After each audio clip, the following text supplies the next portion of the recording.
You see, I'm sorry, but I just find that unbelievably offensive. And I'm not even Jewish. It sounds to me, Dan, like you do actually hate Jewish people. No, I believe that Jewish supremacy is the greatest threat to the world today. Right? Do you accept, Dan, that you are just blatantly anti Semitic? Look, I have an issue with that term. I mean, I think the real Semites are the Palestinians. You are just a brazen anti Semite, aren't you? I'm honestly gobsmacked, world. That is the purest personification of anti Semitism right there. You sound like a Nazi. I mean, you've literally spent the last 20 minutes on an anti Semitic rant that makes Kanye look like a choir boy. But do you hate Jewish people? No, I don't. Well, I don't like what they've done. I don't like what their religion preaches. I don't like what's going on in Israel. I don't like their influence over our government. I'm honestly gobsmacked. You sound like a Nazi. What was shocking to me about this interview is how Piers Morgan does not engage with Dan Bilzerian's points at all. He just keeps labeling Dan an anti-Semite.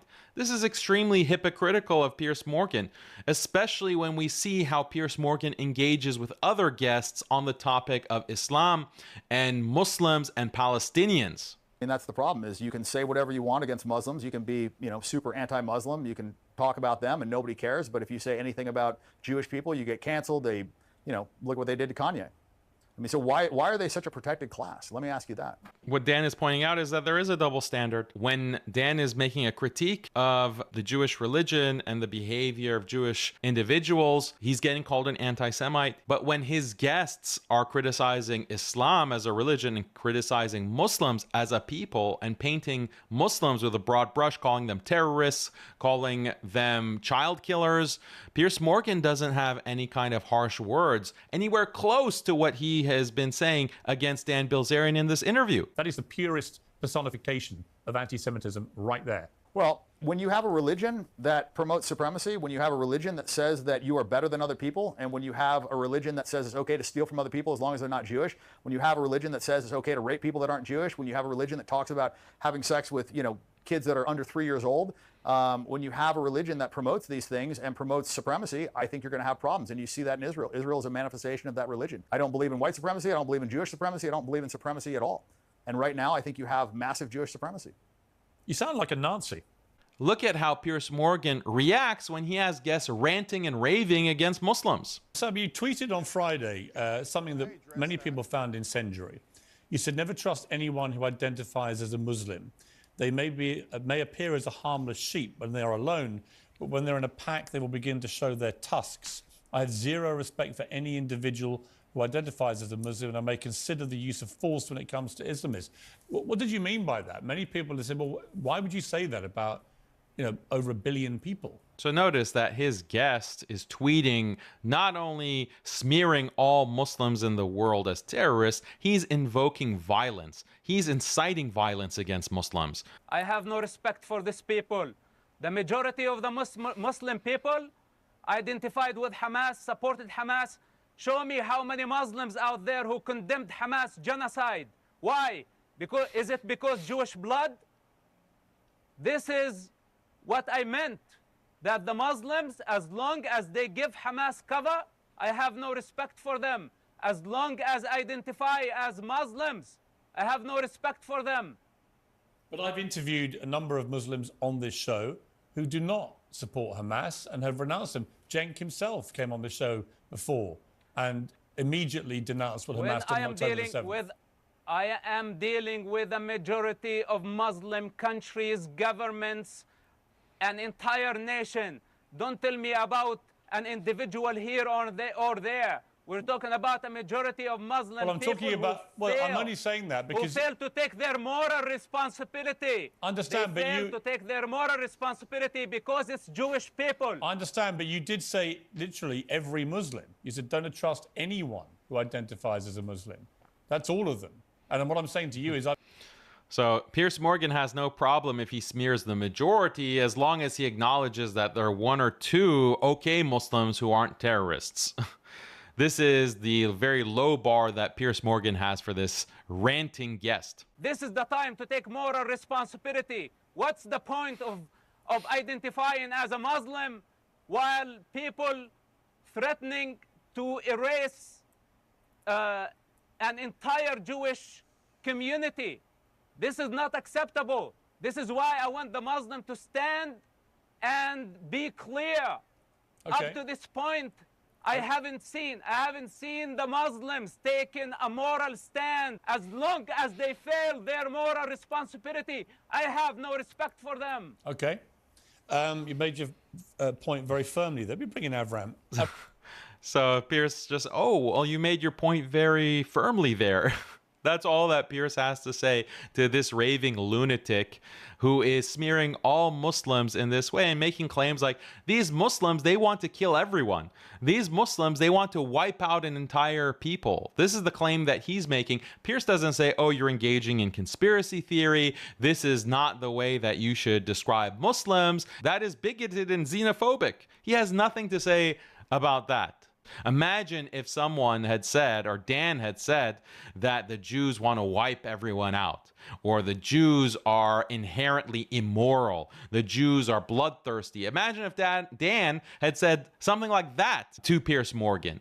But you have this crazed lunatic making those kinds of claims about Muslims, and Piers Morgan just says, oh, well, yes, you've made your point very strongly. Is this a joke? Then what's funny is that Piers Morgan was so proud of this clip on his show that he plays it for Sam Harris. Sam Harris, as you know, is the neocon Jewish atheist, and look at how he responds. What was interesting about that is that he was really suggesting that the motivating factor behind what Hamas did and why people are supporting them in such big numbers in the Muslim community is because they're Muslims. It's religion-driven. Now, you're an atheist, but what do you think of that, of this idea that it's actually really about religion? Well, I'm going to agree with him. I think what I'm going to say is it should just be obvious to everyone, which is that we have a vast number of people in the Muslim community worldwide, not just in the occupied territories or in Gaza, who are powerfully deranged by religious symbols and their religious identity, which is to say it is the most important thing to them, but more important even than the deaths of their own children, right? We're talking about a culture, again, I'm not talking about just Palestinians, I'm talking about the Muslim community worldwide in dozens of countries that has produced a seemingly unending supply of suicide bombers over the last 50 years, right? We're talking about societies where phenomenon that should be impossible are simply to be expected. I mean, literally, like. So it's expected that Muslims are suicide bombers. It's not just Palestinians. We're talking about the majority of Muslims worldwide. This is what Sam Harris is saying, that we're all terrorists, basically. Simply to be expected. I mean, literally, like rigging children to explode.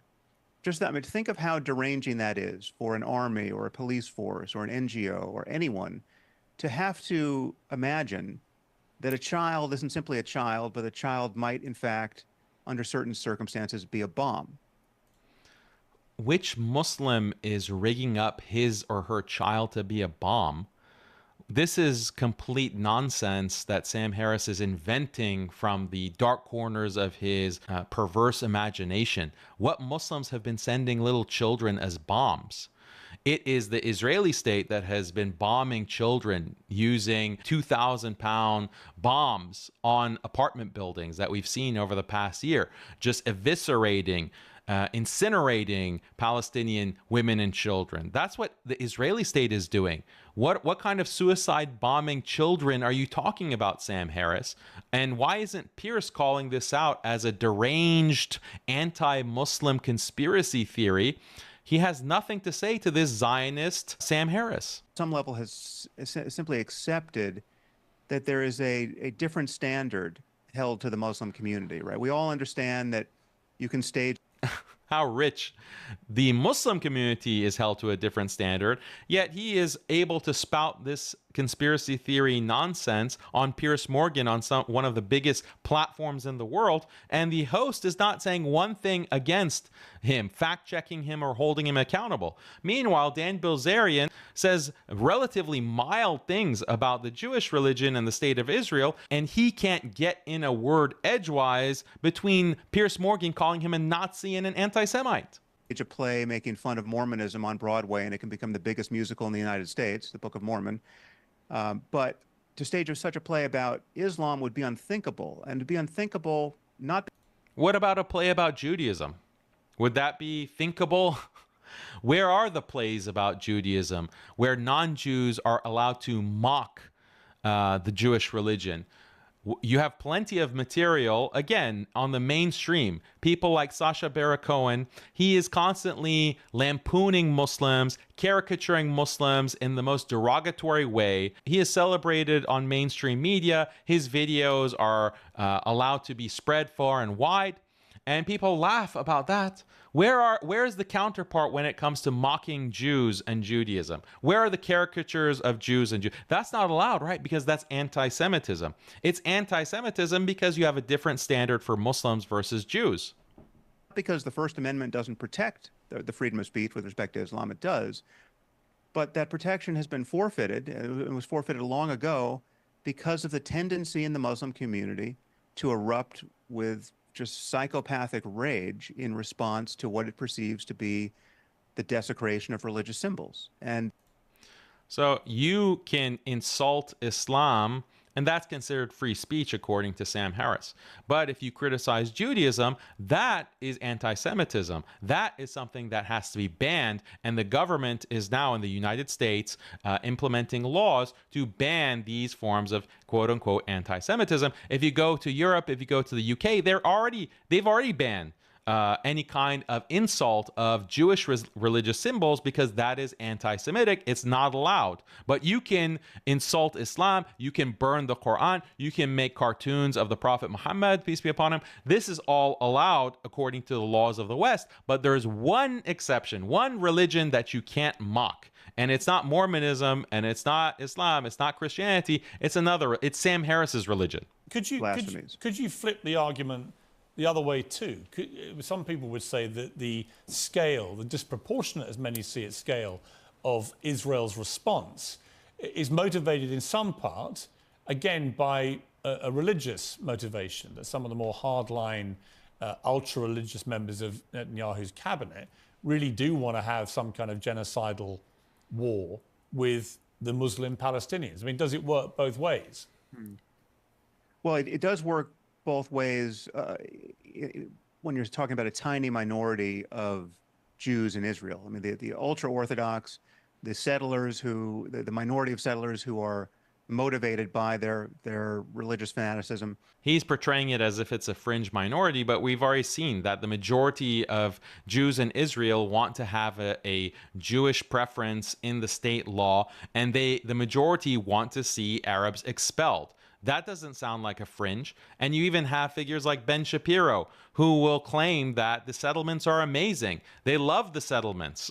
So is Ben Shapiro some kind of fringe extremist? This is the issue. We're dealing with a suicidal death cult that doesn't care about its own civilian casualties. In fact, its own civilian casualties are an additional advantage for it. Yeah, Piers Morgan says, right. He just nods his head. This Sam Harris is describing Islam as a suicidal death cult. They really believe he's taking religious doctrines within Islam, and he's saying that those religious doctrines create terrorism. But we cannot look at Judaism, and we cannot look at Deuteronomy, we can't look at 1 Samuel, we can't look at the Talmud and say, well, these religious teachings are creating supremacy. These religious teachings are creating a genocide and war crimes that we've seen for the past year. That will be anti-Semitism. That's not allowed, but Sam Harris can make all of these inflammatory claims about Islam. Sam Harris, great to talk to you again. I really appreciate you coming on. Great to talk to you, Sam. I really appreciate it. That's how Piers Morgan treats his anti-Muslim guests. Okay, so we have this psycho again. He's the perfect example of a Palestinian, by the way. Cenk, just right there. Because Palestinian is not limited to Gaza. Palestinian is a syndrome. It's a mental illness. It's a universal phenomenon. And Cenk is the perfect example.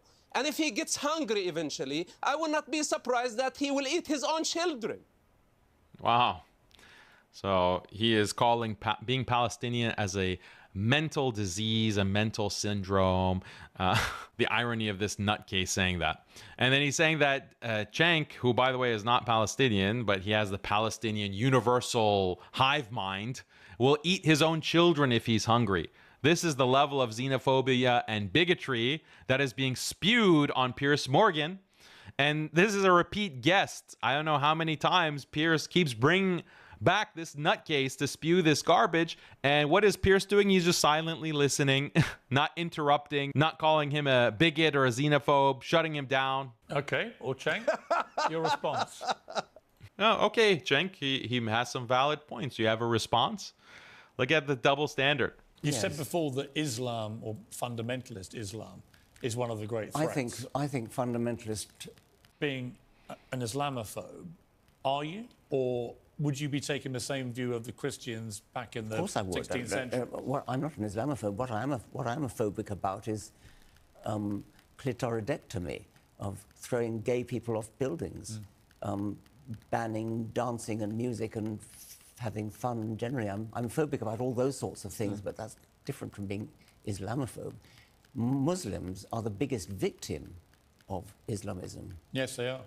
Yes, they are. So imagine if Dan Bilzerian has said that. Well, the Jews are the biggest victims of Jewish supremacy. Imagine. And then Piers says, yes, they are. To really appreciate the hypocrisy of Piers Morgan, look at one of his most popular guests, the bigot, xenophobe, Muslim hater, Douglas Murray. This is how Douglas Murray talks about immigration to the UK. The soul of England, the soul of Britain, is about to be trampled on very, very visibly by people who are gleeful in their trampling. And they have defaced and defiled all of our holy places. And I know that the British soul is awakening and stirring with rage at what these people are doing. These people came into our house. Many of them broke into our house illegally. Many of them were never wanted here. And they have come here. They have betrayed all of our attempts at hospitality. They've spat in our faces, and now they want to trample everything we have underfoot. No. Look at this unhinged rant by this bigot talking about the awakening spirit. He's implying a violent uprising to go and exterminate the immigrants. Less Islam in general is obviously a good thing, Really? because the Islamic world... Less Judaism in the world is obviously a good thing. Imagine if Dan Bilzerian had said something like that. Let me finish. The Islamic world is in the middle of a very serious problem, and it has been going on since the beginnings. And The Jewish world is in the midst of a very serious problem, and it's been going on from the beginning. What if Dan Bilzerian had said that? I think that it is not worth continuing to risk our own security. It's not worth risking our security for these Jews. Imagine if Dan Bilzerian has said that. That's what Douglas Murray wants to spew about Muslims nonstop, but he's an honored guest when it comes to Piers Morgan.